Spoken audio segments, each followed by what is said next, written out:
Some big names feature in front of and behind the camera with the Apple TV Plus series High Desert. It has been canceled already, so just the one season now is up, but you can watch all 8 episodes now. Let's talk about High Desert.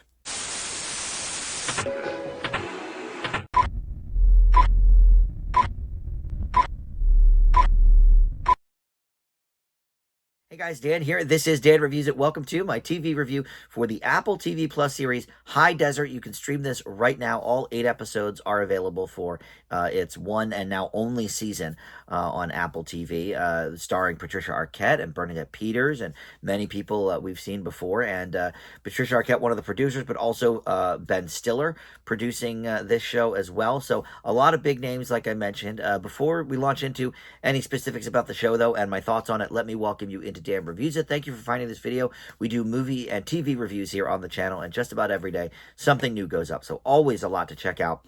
Please consider subscribing, hit that notification bell, hit that like button. All that stuff helps the channel out. So, all right, let's talk about High Desert. This is, like I said, available right now on Apple TV Plus. It follows Peggy, who is played by Arquette, who is an addict who decides to make a fresh start after her mother passes, who she lived with in this town in California, and decides sort of to turn her life around. She's doing a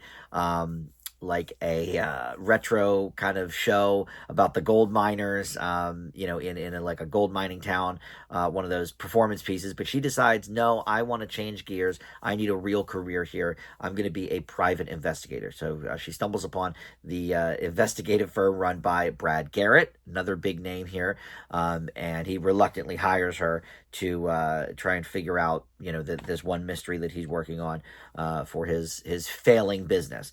So you also have Rupert Friend here as the guru that she is sort of going after. Matt Dillon plays her ex, and Christine Taylor plays her sister. So again, a lot of famous names here. This is a comedy show, and it's interesting to me that this is listed as an ongoing comedy series that, yes, ended up getting canceled. But to me, because they're sort of doing this like big sweeping arc for the entire season, it really resolves itself. I mean, it could easily have just been a mini series.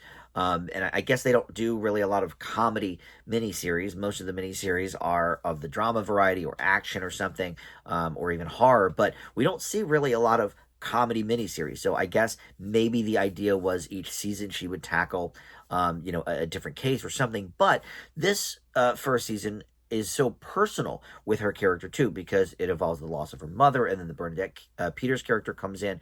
Turns out she looks a lot like the mother, so there's some stuff with that. So there's like personal issues that also get completely resolved by the end of the season. So there's not really much places to go with that scenario either.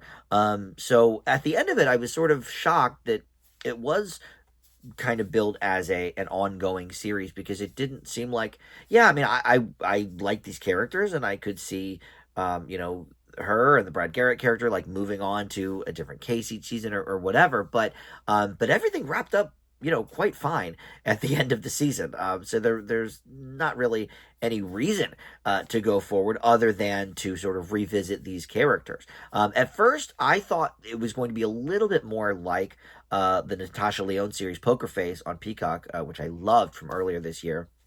Reference that a number of times, but that is like a throwback to the Columbo era and stuff, where each episode was a different case. I thought that's sort of where we were going with this, but no, the main sort of focal point just kept going and going and going, and it became a season-long arc, which is fine, but just a little surprising. But so, in terms of the characters themselves, look, Peggy is not supposed to be likable. Patricia Arquette, though, plays her wonderfully, because she does become more likable as the season goes on.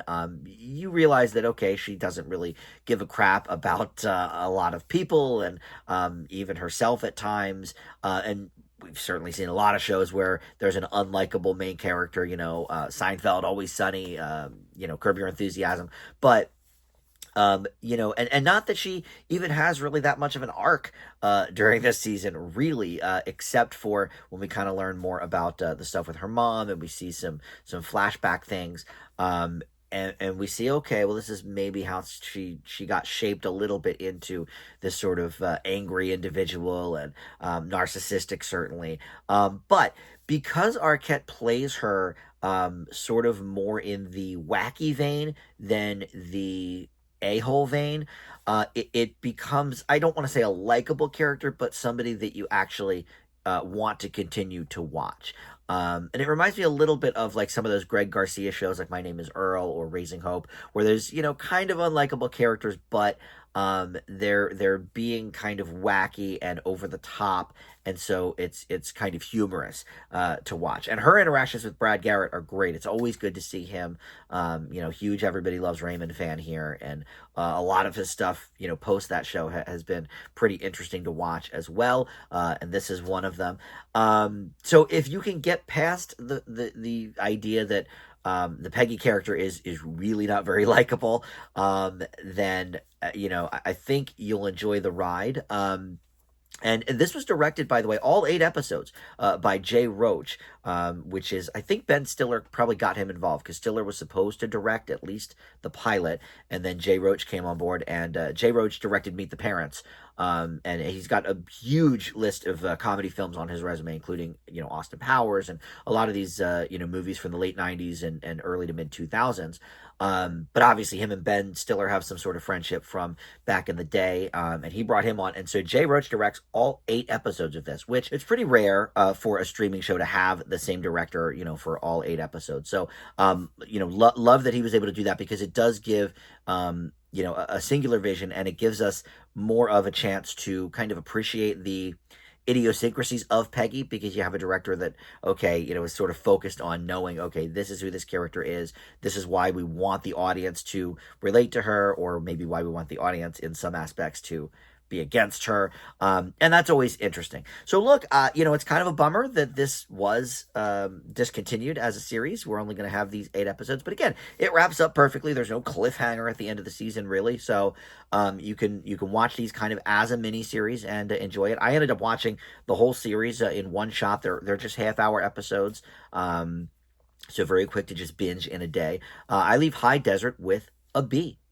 So not bad. You can stream all 8 episodes. And of course, Patricia Arquette, no stranger to Apple TV Plus, as she stars in Severance, very dramatic part on Apple TV Plus. So, kind of burning the candle at both ends there. So, all right. Thank you so much for watching Dave Reviews It. We'll see you next time. Bye.